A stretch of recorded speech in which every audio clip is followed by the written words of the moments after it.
Hey guys, Greg Alexander, and as promised, here's part two of my line guide, and today we're going to talk about braided line, when to use braided line, what it's good for, are different braided lines better for different situations, or more expensive braided lines better than less expensive braided lines, and how you catch more fish by understanding all these things.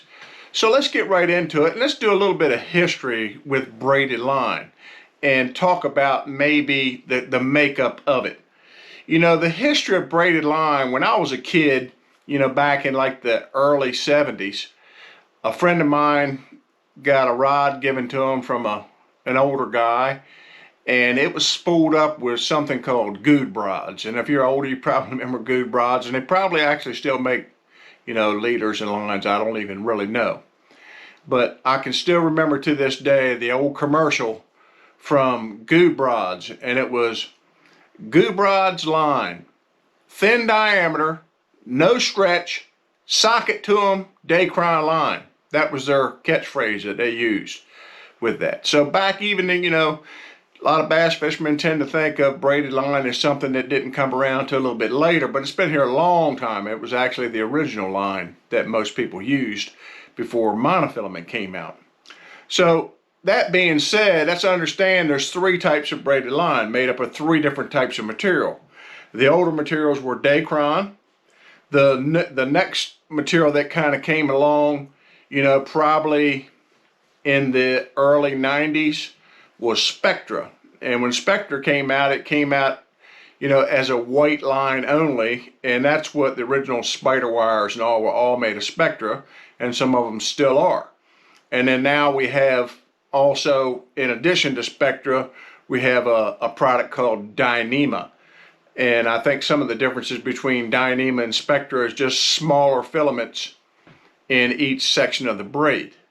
So now we understand there's three types of braided line.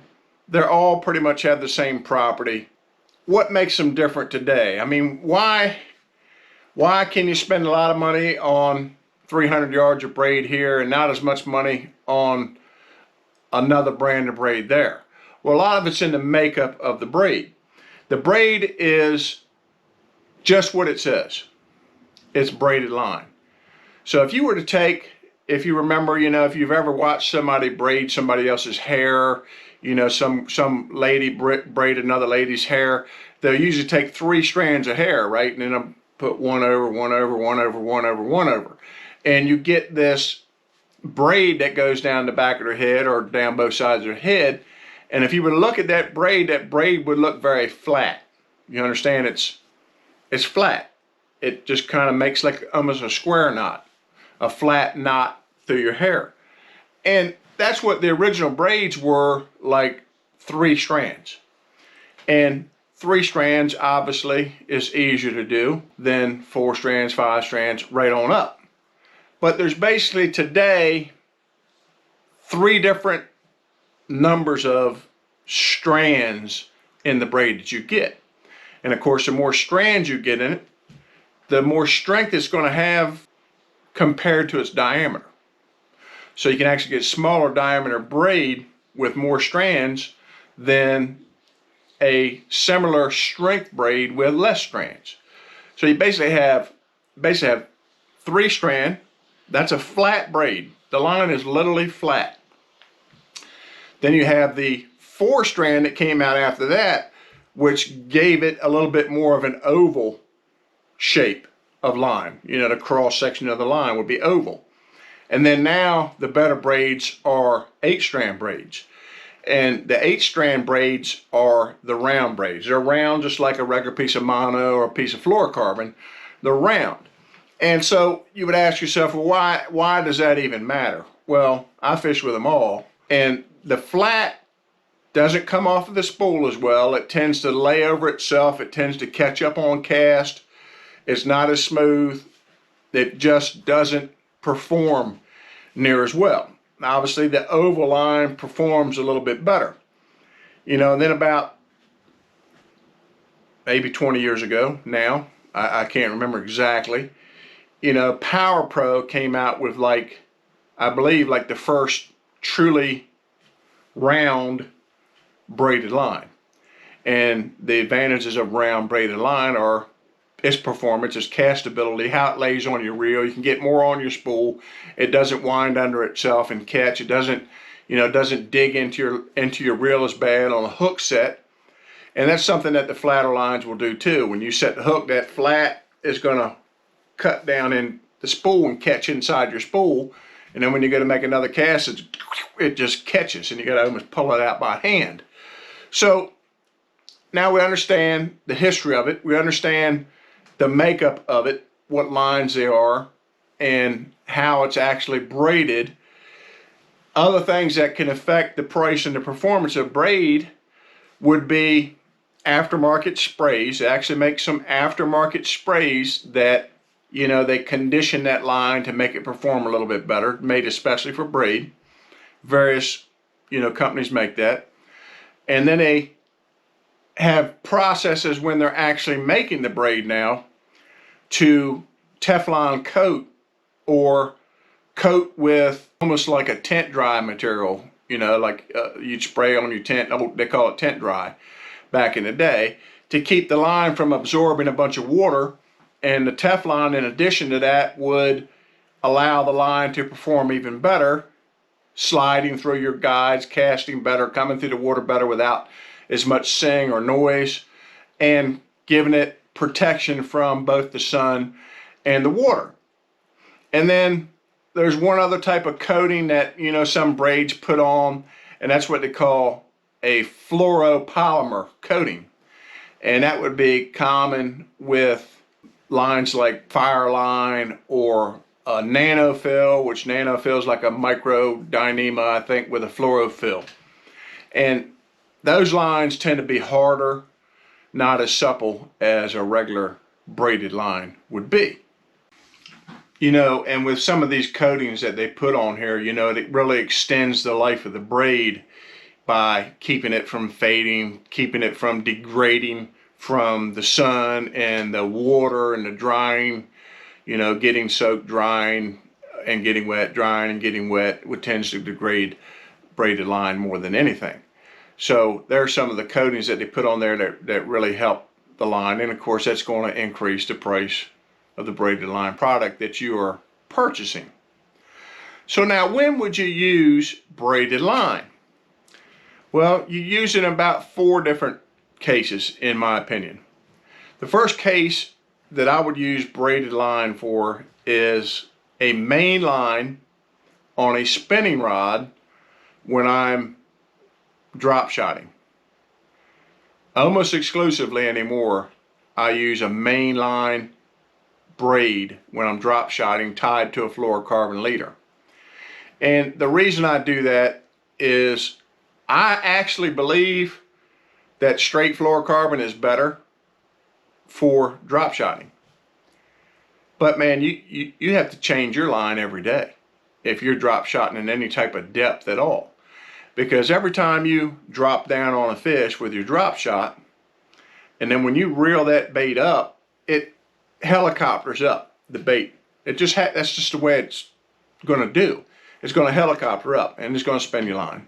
And it's going to helicopter. And you do that, I don't know how many drops you make a day when you're drop shotting, but you're going to end up with a mess. And it actually cost me a really, really big fish in an Eastern Divisional tournament one year on Lake Erie, which I ultimately went to the national championship off of that tournament, but it cost me, like a 6-pound smallmouth because my line twisted up, and then it just created a mess at the boat, and the fish ended up breaking off because I did that without braid. But since that time, now I use braid to a long leader when I'm drop shotting.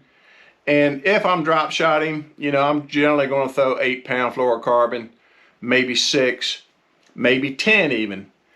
But my mainline braid when I'm drop shotting is probably going to be 10-pound braid. That's it. Very, very super thin, casts real well, and you don't have to worry about it too much. So then the next instant where I would use braid would be shallow cranking or square bill cranking around heavy cover in dingier water. And Why danger water? Because if I'm in clear water, in my mind anyhow, if there's a line that these fish can see or the line that these fish can feel and the water's clear, I think it just kind of takes too many bites away from me. And so I won't do it in those situations, but I'll do it. You know, it's really good for, like, if you get hung around cover with a square bill, you can literally pull your square bill free with, like, you know, like a 20-pound braid or a 30-pound braid even, if you're square billing. And then I'll throw braid a lot of times with rattling baits or hybrid hunters or any type of grass bait when I'm around thicker grass and I need that braid to cut the grass or to be able to snatch it and snatch the grass that gets hung onto the treble hooks of your rattle trap, your rattling bait, your hybrid hunter, those types of baits. So they're the two type of cranking instances where I would use braid. I don't use braid for any other type of cranking situation at all. Some people do. I personally don't. And then there's top water, which is probably, you know, 100% of the time anymore when I'm throwing a frog, a walking bait, a popping bait, a plopping bait, a buzz bait, any of these types of baits at all, then I'm going to throw braid 100% of the time. And usually for me, it's going to be 30 or 40-pound braid. I reserve the 65-pound braid for other situations. But the 30 or 40-pound braid, you could probably get away with 20, but why even bother? You know, it's not like the line's affecting the fish. And what I will do at times when, for example, if you're throwing a walking bait, you know, like a Zara spook or that type of bait, a lot of times if you throw straight braid, if your braid's like newish and still got some body to it, it's not real soft yet, you can get away with tying that braid straight to the walking bait's eye. But most of the time, if the braid's got any age on it at all, it gets real soft, and you end up a lot of times with the treble hooks getting caught in the braid while you're working it or casting it, and it becomes a major pain. So in those instances, I'll actually take some like 25-pound or 20 or 25-pound, not fluorocarbon, monofilament, and tie, you know, like a 2-foot, not very long, like a 2-foot leader onto the end of my braid to the walking bait. And that does away with a lot of this line catching issues that you get when you're throwing braid on top water. Obviously, you don't need to do that for a bait that you're just reeling straight in, like a buzz bait or a whopper plopper or something like that. Of course, it may get caught up on the cast sometimes, but for the most part, it's that stopping it and working it where it catches up to the line and causes trouble in those situations. And then the last instance that I would use braid for would be heavy punching. You're punching into thick milfoil, you're punching into mats, gator grass, super thick brush, anything that's just ridiculously tough to get down through with a heavy weight. And see, a lot of times if you got a flip with like a 1 or 2 ounce weight and you're throwing fluorocarbon and mono, you're gonna break that thing off. I don't care. You can throw heavy fluorocarbon, heavy mono. You're gonna end up breaking those baits off with that weight. So braid is probably the only really effective way to fish that super heavy stuff. It thins out a little bit, you know, you can maybe fish some heavy fluorocarbon or some heavy monofilament in those situations. But that braid really cuts grass, and people say, you know, how does it cut? It's like a saw, you know. You get down in the grass, and where you would get bogged down and get a fish bogged down in the grass, and maybe he can get off with fluorocarbon or monofilament, with that braid, it'll literally cut that stuff that's getting around his face, and you can get the fish out where sometimes he wouldn't be coming out in any other situation. You know, like gator grass, for those of you who fish Florida or down south, you know, that's probably the worst that there is as far as trying to get a fish out of. And without braid, you pretty much can forget it in those situations. You're not going to get very many of them out. So they're the ways I would use braid to actually fish. So when do I never use braid? I never use braid for flipping and pitching around any type of wood structure. And the reason I don't do that is that braid has no stretch to it whatsoever. And I find that you can't finesse it through a lot of branches and stuff without actually getting continually snagged. And the line tends to dig in to certain areas of the brush, and it just is not, in my opinion, not worth it in that situation. Brush maybe, but timber, heavy wood, lay down trees, things like that, I never throw braid for that. It just is a hassle for me. So I never do it that way. What test lines should you use for which situation? Well, we talked a little bit about for drop shot, I use a 10-pound main line. If I'm fishing any type of top water, pretty much any type of top water, I'm usually throwing 30 or 40-pound line. Almost always for me, I use Power Pro. And the reason I use Power Pro, it's round, it casts good, it lasts long, it maintains its color for a good period of time. It doesn't tend to fray up real bad, and it's pretty small diameter line for braid because it is a round braid. It's not an oval braid. It's not a flat braid. It's, you know, it's an 8-strand braid. So it's a good braid. And then maybe I would throw the same thing, again, Power Pro. This is 65 Power Pro. And I use 65 Power Pro exclusively for punching heavy weights in grass. That's pretty much the only time I throw the 65. Never have to worry about it. Good thing about braid, you can get, you know, depending on how much you fish and where you store your rods, you know, if you store your rods in a place that is getting, you know, a lot of hot, cold sun beating down on it or anything like that, you know, you're going to lose some life out of it, and depending on how much you use it. But for most people that are bass fishing, you can get a good 2 years probably out of braid, you know, clipping a little bit off at a time towards the end. So let's talk about a few more things. What's the difference? We talked about it briefly in the beginning about the difference between more expensive braids and less expensive braids. And the more expensive braids have a finer, you know, 8-strand composition. They have special Teflons, line conditioners already attached to the braid, which does a lot of stuff. It makes the braid more supple, easier to cast farther, last longer.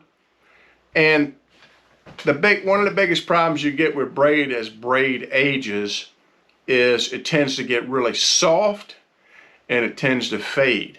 So once your braid starts to fade, you know, it's going to go towards a white or a whitish gray color, whether you bought it in, you know, green or whatever. You know, some people use high vis for like main lines to leaders. But if you're flipping and pitching or any situation where you're worried about, you know, the fish seeing your line, then you need to camo your line. And there's a couple ways to camo your line. The first way to camo your line braid is to get a black permanent magic marker and hook it right on the very tip of your line where it goes to your lure, and you black out, run it up and down your line multiple times, black out the first 2 or 3 feet, and that becomes pretty much invisible in most water. And then if you're in long line situations where you use braid, you can literally leave all your line, before you pull your line out to go through the eyes of your rod, you want to take the black magic marker and you put a stripe across your spool, spin your spool a little bit, put another stripe across your spool, you know, get it in there right deep, and go all the way around your spool until you've striped your spool all the way around. And then when you pull that line off, you know, it actually acts like camouflage. It just disappears in the water. And that needs to be done. You know, you can't just do that one time and you're good. Especially if your line's got another year in it. It's going to fade again once it starts to fade, and then you'll just have to on occasion touch it back up again with the permanent black magic marker. Of course, you can use permanent green or permanent blue, any dark color or permanent marker, but black works just fine. And then you got some different types of braids, some hybrid braids, what they call these nano fill or fluoro poly fill braids. And what's the difference with these and other braids? Well, they use actually like a little fluorocarbon, polyfluorocarbon fill that fills in all the little grooves in the braid. And those particular lines, here's one in particular, Berkeley Fire Line. That's not fishing ready. I mean, literally, unless you're in a small pound test, the Berkeley Fire Line and the nano fills that you see on the market, when you tie them on, they need a little while. They need some casting and some working for a while before they're fully ready to be, most effectively fished, because they're really stiff, very wiry, don't really have a lot of life to them until they get beaten through those eyes and reeled through the water, for a little while. So, don't expect to just go get some Fire Line or some of this nanofill, some of this other stuff, and just tie it on and be happy with it right off the get-go. It needs a little while to get its groove on, I guess is what I should be saying. So I think one of the hottest new braids that's come out, if you're into like trying some new type of line for braid situations, would be Fitzgerald's Versa line. And I have not personally used it yet, but I'm hearing an awful lot of chatter about the Fitzgerald Versa line, with its coatings, its Teflon coatings, and its UV protection on it, that it's one of the smoothest braided lines out there. I believe it's an 8-strand line also, so it's perfectly round. High, expensive line, but you can expect, like I said, you can expect to get at least probably 2 years out of a good braid, maybe more than that depending on your use level. So quick recap on the line test.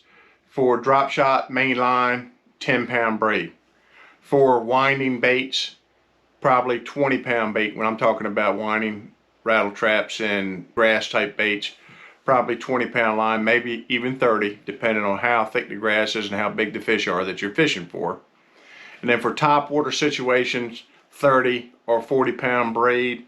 And then for heavy flipping, punching, 1 ounce, 2 ounce weights, big lures, heavy grass cover, then you want to go with 65-pound braid.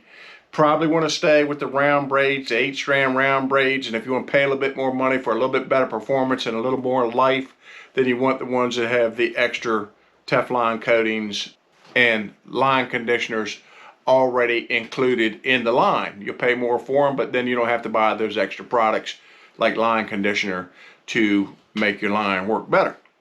So again, if you like my videos and you want to watch them on a regular basis, please hit the subscribe button, hit the like button, hit the little bell thing. You'll get alerts because you don't want to miss these videos when they come up. Share them with your friends and add a comment to the bottom, and it will help me grow this channel. Again, I thank you for watching and have a blessed day.